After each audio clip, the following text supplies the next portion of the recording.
Hai semuanya, hari ini gue bakal mereview salah satu saham yang mungkin teman-teman semua itu tidak asing lagi, yaitu saham MD Entertainment. Nah, bagaimana pendapat gue soal MD Entertainment? Dan di video ini spesial banget karena gue akan kasih tips ya untuk berinvestasi ataupun trading di MD Entertainment ini. Penasaran kan? Nah, buat teman-teman semua yang penasaran, simak video ini sampai tuntas.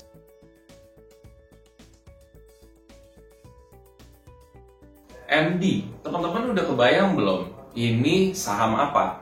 Mungkin buat teman-teman sebagai yang aktif menonton, yang ada di bioskop, ini sudah tidak asing dengan MD sendiri. MD sendiri itu biasanya dikenal dengan perfilmannya juga. Nah, sekarang gue coba review nih, kira-kira saham dari MD Entertainment itu bagus atau enggak. Menurut sudut pandang gue, balik lagi keputusan investasi ada di diri masing-masing. Dan investasi pasti ada resikonya. Nah, MD, gue menilai pertama kali dari kinerja masa lalu. Kinerja masa lalu, gue bisa ambil contoh, gue lihat di aplikasi Bibit atau di aplikasi Ajaib. Gue lihat misalkan di situ, dari growth-nya aja, lo lihat dari kurvanya, dia naik turunnya kencang banget. Ya, satu hari bisa untung 17%, terus satu tahun dia bisa untung berapa persen, terus 3 tahun dia bisa ribuan persen, dalam 5 tahun dia untungnya turun jadi 500-an persen.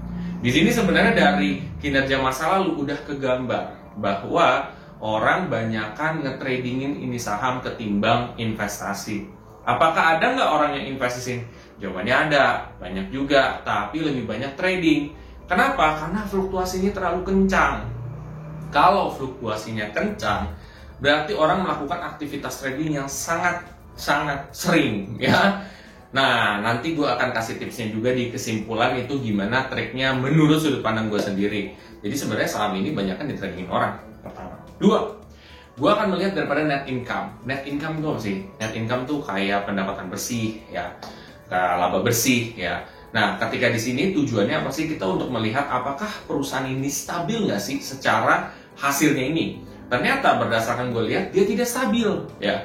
Tidak stabil. Jadi dari kuartal 1 2022 sampai kuartal 1 2023 dia mengalami naik turun yang sangat kencang. Kuartal 2 2022 itu udah bagus sebenarnya. Dia untungnya ratusan persen. Nah, berarti saham ini jelek apa enggak nih? Berdasarkan dari net income. Karena gue biasanya kan bilang nih, stabil itu lebih bagus. Apakah jelek? Jawabannya adalah tidak. Kenapa? Karena ini adalah saham perfilman. Saham perfilman ini biasanya tuh ada tanggal-tanggal tertentu, bulan-bulan tertentu di mana dia akan ngerilis film. Kalau dia akan ngerilis film berarti ya dia bisa dapat keuntungan, bisa juga dapat kerugian karena kan revenue-nya salah satunya dari situ gitu, yang terbesar dari situ. Nah, berarti kalau misalkan di kuartal tertentu dia bisa sampai ratusan miliar, berarti ada film dia yang emang naik banget gede gitu pada saat itu. Hingga revenue bersihnya dia itu adalah segitu, ratusan miliar gitu. Nah, kalau yang di lain-lain makanya kecil, kadang 3 miliar, kadang berapa miliar. Ya itu, karena mungkin belum ada yang ngehit banget gitu ya. Jadi jangan dikagetkan kalau saham perfilman bisa seperti itu. Oke, 2. Ya, 3. Gue melihat daripada efisiensi pengelolaan aset dan juga permodalan atau ekuitasnya. Kalau gue lihat penilaian berdasarkan ekuitasnya atau permodalannya, dia udah cukup efisien tuh. Jadi udah cukup bagus. Ya kenapa? Karena dia tidak minus dan juga dia udah 9 lah. 9 udah cukup oke lah gitu.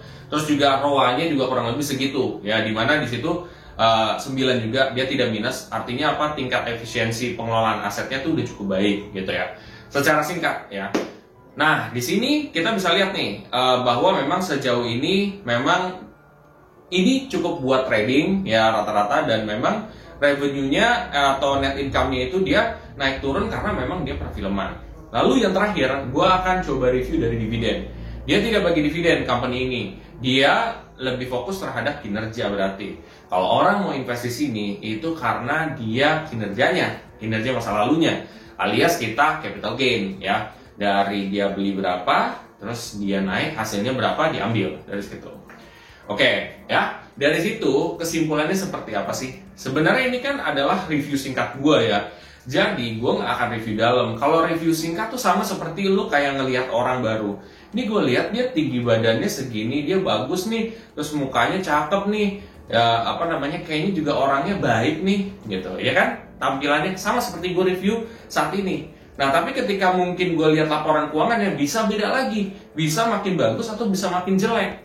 Sama kayak lu kenal orang awalnya kelihatannya bagus, tapi ketika lu kenal, waduh jelek banget nih, sikapnya atau ininya dalam hatinya, oh ternyata dia hatinya baik nih kan, kayak gitu. Jadi sama aja sebenarnya yang gue nilai sekarang.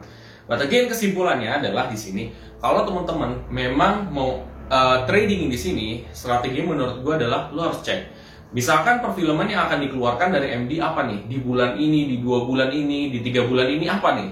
Kira-kira perfilman itu bakal naik apa enggak? Gitu, bakal banyak peminatnya atau enggak?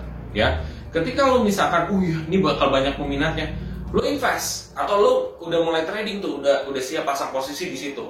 Nanti dalam hitungan bulanan ya atau mungkin mingguan dia bakal naiknya gede. Kenapa? Karena mungkin hasilnya dari perfilman itu naik. Oh, akibat naik orang banyak yang beli, harganya mulai naik.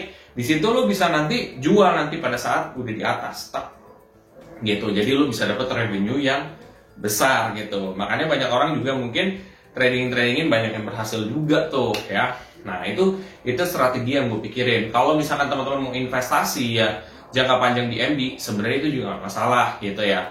Tetapi kalau mau dibilang ini saham yang banyak ditradingin orang, bukan buat investasi. Bisa nggak dia dapat untung kalau misalkan jangka panjang? Bisa gitu. Ya, oke, mudah-mudahan ini dapat mencerahkan juga. Apabila teman-teman yang setelah ini merasa informasi ini sangat bagus untuk kamu share, kamu coba share aja ke teman-teman, sanak saudara kamu ya. Bebas, share aja tuh di sosial media kamu. Dan apabila setelah ini kamu juga merasa pengen mulai berinvestasi di saham ataupun reksadana, kamu bisa aja pakai aplikasi Bybit dan pakai kode referral gue yang di sini ataupun di sini. Ya. Nanti juga kalau teman-teman punya tema selanjutnya apa yang harus dibahas, coba aja komen di bawah. Sampai jumpa.